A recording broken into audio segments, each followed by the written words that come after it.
Hi guys, welcome to Ratna's Paradise. Mysore bonsai garden తర్వాత చూసిందండి ఇది. ఇక్కడ మూలికా వనం ఉంటుంది. తర్వాత పక్షుల్ని తీసుకొచ్చి ఇక్కడ కాపాడుతారనమాట. చూడండి, పైనంతా ఒక మెష్ లాగా ఉంటుంది అనమాట, పక్షులు ఎగిరిపోకుండా. ఇదంతా వదిలేస్తారు చాలా పక్షుల్ని.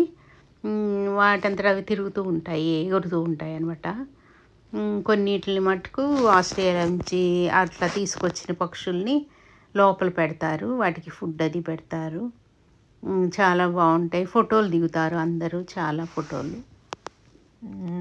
ఇదంతా తిరిగి చూడటానికి ఒక 1 అవర్ పడుతుంది. చాలా అంటే టూరిస్ట్ ప్లేస్ లాగా చాలామంది వస్తూ ఉంటారు, వేల మంది వస్తూ ఉంటారు అనమాట. చాలా బాగుంది కదా. పక్షుల్ని తీయనివ్వరు వీడియోస్.